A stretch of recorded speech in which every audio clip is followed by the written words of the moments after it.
Pourquoi les ETF aujourd'hui ont cet engouement? Pourquoi l'ETF plutôt que du stock picking où on va sélectionner par exemple ses actions individuelles ou d'autres produits boursiers? Alors, l'enjeu aujourd'hui, c'est de bien comprendre que un des freins à l'investissement historiquement boursier, c'est le risque de perdre son argent. D'accord? C'est normal que ça fasse peur à tout le monde. Et effectivement, la culture historique de l'investissement boursier, c'était de dire j'achète une ou deux actions en espérant qu'elles vont exploser. C'est ce qu'on assimile un peu à du boursicotage ou du trading, mais c'est plutôt du boursicotage, on va appeler ça du boursicotage. Et donc, en fait, en achetant un titre ou deux, allez même trois, on prend le risque que la société performe, mais aussi sous-performe fortement. En fait, on a un sujet une problématique liée à la diversification de son investissement. L'ETF répond, de par sa diversification, à cette problématique de non-concentration de son investissement sur un, deux, voire trois titres. Je m'explique pour peut-être ceux qui n'ont pas bien compris ce que sont les ETF. Un ETF, ça veut dire Exchange Traded Fund, donc c'est un fonds qui est coté en bourse et qui, pour certains, vont répliquer des indices de référence. Prenons l'exemple d'un indice CAC 40. Eh bien, l'ETF CAC 40 va répliquer à la hausse comme à la baisse la performance de l'indice CAC 40. Mais donc, dans mon investissement ETF CAC 40, je vais être exposé aux 40 valeurs de l'indice CAC 40 et non pas seulement à une ou deux ou trois valeurs. Donc, je vais être totalement diversifié. Donc ça, c'est le premier point, le fait que l'ETF a ce côté rassurant de « je suis diversifié ». Et encore, tu n'as pris que sur le CAC 40, un indice français. On pourrait dire qu'on est exposé à la zone géographique française. On pourrait aller sur des indices encore plus larges, typiquement MSCI World, 1400 entreprises, 23 pays, tous les secteurs. Et donc une diversification encore plus importante. Tout à fait. Le deuxième point, c'est quoi choisir? Je te dis, tiens, je vais choisir une ou deux ou trois valeurs, mais quel titre choisir? C'est très compliqué. Est-ce qu'il faut acheter le titre A, le titre B, le titre C? Je n'ai pas forcément les connaissances, l'expertise. Alors que finalement, en achetant un ETF, j'ai décidé de m'exposer à un marché. Donc, tu parlais effectivement, et c'est un des indices les plus plébiscités, l'indice MSCI World, par exemple. En fait, j'achète le monde. C'est super de se dire, tiens, je ne vais pas m'embêter à choisir tel ou tel titre ou telle action. Je vais acheter le monde et en étant diversifié. Comme Warren Buffett dit quand il achète un ETF S&P 500, il dit « j'achète les États-Unis ». Exactement.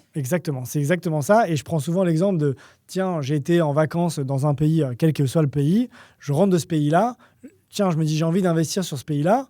Alors soit je le fais en immobilier, mais bon, c'est peut-être un peu compliqué de le faire. Soit je vais me retrouver à acheter des actions de ce pays-là, mais c'est compliqué. Bon, bingo, j'ai un ETF qui va me permettre d'investir sur ce pays-là en toute simplicité et encore une fois de façon liquide. Donc diversification, c'est le point important des ETF. Accessibilité, puisque encore une fois, j'ai un choix assez important de titres, d'indices qui vont répondre à mon besoin. Et le choix des ETF se porte aussi parce que grâce aux ETF qui ont des valeurs nominales d'achat faibles, on va en trouver à 5 euros, à 10 euros, eh bien, je vais pouvoir investir de faibles montants répondant à mes besoins et mes contraintes et surtout le faire potentiellement tous les mois. J'avais fait une étude pour, par exemple, démontrer que si j'achetais toutes les actions de l'indice CAC 40, si je regardais juste le top 10 de mémoire, je devais débourser autour de 5 000 euros. Donc, si j'achetais qu'une seule action du top 10 du CAC 40. Et donc, débourser 5 000 euros pour commencer à investir en bourse, et si surtout j'ai envie de le faire tous les mois, c'est limité.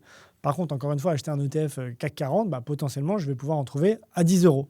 Et donc, je vais pouvoir acheter toutes les actions du CAC 40 à 10 euros tous les mois. Et ça, c'est un point important qu'apportent les ETF. Dernier point, qui est un sujet très favorable aux ETF et qui est lié, là, je dirais, à l'enveloppe fiscale. Une enveloppe d'épargne fiscale qui a de plus en plus d'intérêt pour les investisseurs, notamment en France, c'est le PEA. Historiquement, dans le PEA, je ne pouvais investir que sur des actions de la zone euro. Au plan épargne en action. Exactement. Grâce aux ETF, je vais pouvoir diversifier mon investissement. Encore une fois, je reviens à cette notion de diversification. Donc là, on parlait de diversification des titres, mais là, je peux diversifier les pays. Et donc, grâce à mon PEA, je vais pouvoir m'exposer à un indice monde, à un indice américain dans mon PEA. Et donc, comme le PEA est une enveloppe qui se développe de plus en plus, comme je cherche à diversifier de plus en plus, je vais utiliser les ETF qui vont me permettre de m'exposer à des zones hors de la zone euro. Et évidemment, le point final, c'est les frais qui sont totalement maîtrisés, connus sur un ETF. Je connais mes frais de gestion quand j'achète un ETF et qui sont relativement faibles par rapport à d'autres actifs traditionnels. Tu peux donner des ordres de grandeur peut-être sur les frais? Ça va dépendre effectivement des indices, mais on a du 0,03 pour des indices S&P 500 et ça va monter à du 0,30 pour des indices thématiques par exemple. Alors, ça ne veut pas dire qu'il faut uniquement acheter des produits qui ont des faibles frais de gestion, parce que effectivement, des indices thématiques peuvent répondre là aussi à des besoins d'un investisseur qui veut s'exposer à des thématiques comme l'immobilier coté, comme l'économie circulaire, comme voilà, il y a plein de thématiques qui peuvent être intéressantes. Donc, et c'est d'ailleurs peut-être le point important, il ne faut pas rester focus sur les frais de gestion en disant je vais acheter l'ETF qui a les moins de frais de gestion, parce que il y a peut-être d'autres points qui sont à regarder, qui peuvent être plus pertinents. Typiquement, les indices européens, historiquement, sont un peu plus chers depuis le début de l'année.